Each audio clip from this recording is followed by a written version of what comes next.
Welcome friends, you are watching learning G by Anil sir. दोस्तों, आज हम कर रहे हैं अपनी टेंस सीरीज़ का एक और नया लेसन जो है पास्ट परफेक्ट टेंस। और हम एजुकेशन वाली बात करते हैं। और अगर आपने एजुकेशन से रिलेटेड वीडियोस देखनी है तो कहीं नहीं जाइए, learning G by Anil sir पे ही ये सब कुछ आपको मिल जाएगा, क्योंकि हम पूरी टेंस की सीरीज़ चला रहे हैं और उस टेंस में आज हम कर रहे हैं पास्ट परफेक्ट टेंस। अगर आप हमारे चैनल पर नए हैं तो प्लीज़ हमारे चैनल को सब्सक्राइब कीजिए, क्योंकि एजुकेशन का भंडार learning G by Anil sir पे मिलता रहता है।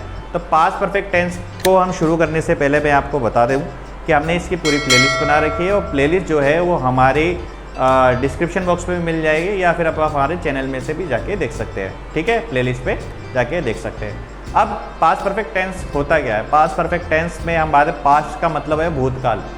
ठीक है, तो भूतकाल में ऐसी घटना जो घट चुकी थी या हो गई थी, उसके लिए हम पास्ट परफेक्ट टेंस का इस्तेमाल करते हैं। जैसे तुम ये फिल्म देख चुके थे, ठीक है, वह मुझसे मिल चुकी थी, तो और वह मेरे पास आ चुका था, या मैं ये काम कर चुका था। ये सारे सेंटेंसेस पास्ट परफेक्ट टेंस के हैं। इसमें आप गौर कीजिए, सबके पीछे चुका था, चुकी थी, चुके थे लग रहा है। और एक और नया तरीका है, या आप उसको कह सकते हैं कि क्या हर सेंटेंस में चुका था, चुकी थी लगेगा? ऐसा ज़रूरी नहीं है। सेंस स्केच करनी है कि वो घटना पास्ट में घट चुकी थी, हो गई थी, पहले ही हो गई थी, उस सेंस पे काम करना है। जैसे वह मुझसे मिल लिया था, या मैं वहाँ पर चला गया था।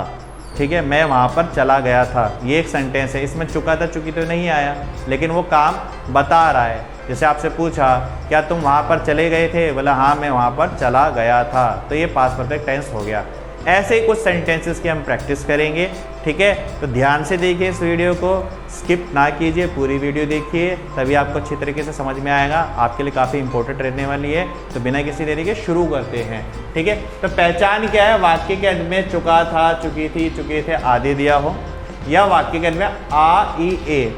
ठीक है, जैसे वैसे कई जगह बताया जाता है आया था, लाया था, गया था, ऐसे बताते हैं। मैंने एक सीधा सा सिंपल तरीका बता दिया कि वर्ड के साथ आ ई ए आदि की मात्रा के साथ था, थी, थे दिया हो, तो हम उसको बोलेंगे पास्ट परफेक्ट टेंस की पहचान का। एग्जाम्पल से समझ में आ जाएगा, कोई घबराने की ज़्यादा जरूरत नहीं है। तो यहाँ पे देखेंगे, ये हमारा एक रूल है, बेसिक रूल है। इस बेसिक रूल पे हम क्या करेंगे कि subject, had, third form of the verb short में लिख दिया मैंने, और ऑब्जेक्ट। हैड का हम यहाँ पे इस्तेमाल करेंगे, और हैड के साथ थर्ड फॉर्म। जितने भी परफेक्ट टेंस है सब में थर्ड फॉर्म लगती है, चाहे वो प्रेजेंट का हो, पास्ट का हो, या फ्यूचर का।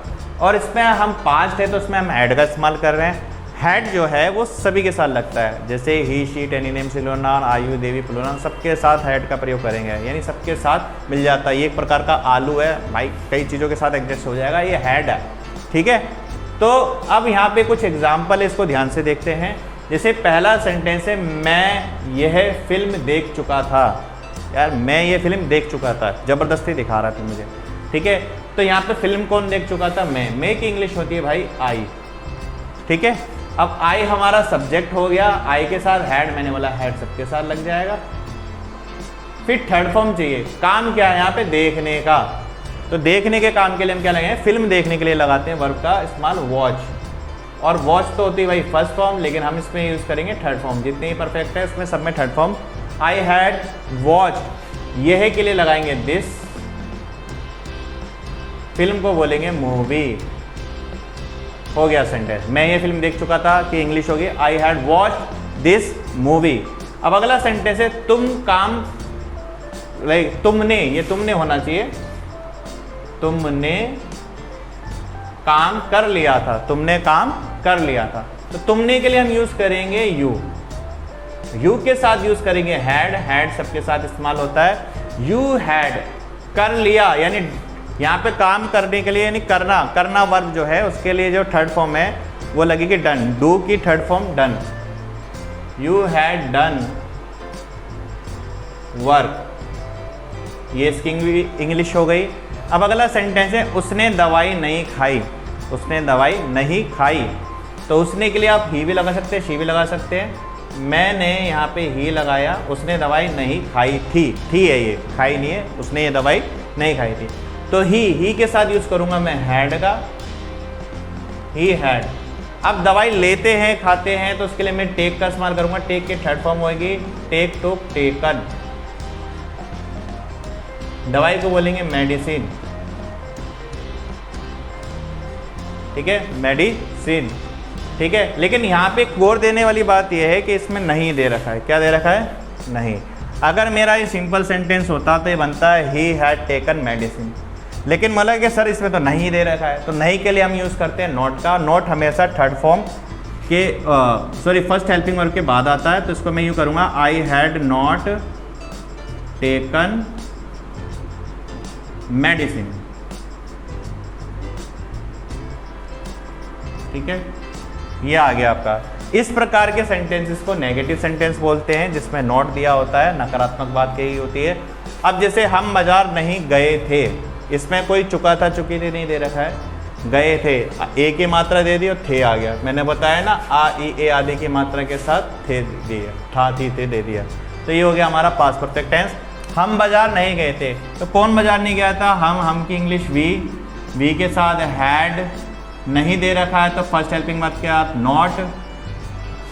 जाना, गए मतलब जाना, जाने के लिए क्या लगेगा? गो की थर्ड फॉर्म होती है gone to market, gone to market, ठीक है। आगे हम देखते हैं क्या उन्होंने कपड़े धोए थे, क्या उन्होंने कपड़े धोए थे। तो यहाँ पे उन्होंने के लिए दे यूज होता है, और ये है इंट्रोगेटिव सेंटेंसेस जिसमें प्रश्न पूछे जाते हैं, तो इसको बोलते हैं प्रश्नवाचक वाक्य, इंट्रोगेटिव। जिसमें नोट लगा होगा वो नेगेटिव। अब इसमें क्वेश्चन मार्क भी होता है, क्या से क्वेश्चन पूछा जा रहा है, क्या उन्होंने कपड़े धोए थे। तो यहाँ पे जो हेल्पिंग वर्ब है वो आगे आ जाएगी, हैड दे, ठीक है। अब हैड दे यानी हमारा जो ये सब्जेक्ट और हेल्पिंग वर्ब का काम हो गया। अब बचा क्या? हमारी वर्ब। वर्ब होती है यहाँ पे धोना, धोने को बोलते हैं वॉश, वॉश की लगेगी थर्ड फॉर्म, तो हैड दे वॉश्ड क्लॉथ्स, ठीक है। क्वेश्चन मार्क जरूर लगाएं। क्या राधा ने पूजा नहीं करी थी? अब यहाँ पे क्या भी दे रखा है और नहीं भी दे रखा है, तो इस प्रकार के वाक्य को बोलते हैं इंट्रोगेटिव नेगेटिव सेंटेंस। राधा नाम दे रखा है, तो राधा, राधा के साथ हैड लगता, लेकिन ये इंट्रोगेटिव है, हैड आगे आ जाएगा। हैड राधा नहीं दे रखा है, तो क्योंकि राधा के बाद हैड फिर नॉट आता ना, लेकिन हैड तो हम आगे ले गए, तो हैड राधा यहाँ पे आ जाएगा नॉट वर्शिप्ड, ठीक है, क्वेश्चन मार्क। तो ये थे हमारे पास्ट परफेक्ट टेंस के कुछ सेंटेंसेस। आशा है आपको समझ में आया होगा। वीडियो कैसी लगी कमेंट में ज़रूर बताइए, शेयर कीजिए, लाइक कीजिए, सब्सक्राइब कीजिए। अब हम आपको मिलेंगे अपनी नेक्स्ट वीडियो में। आज के लिए बस इतना ही, धन्यवाद।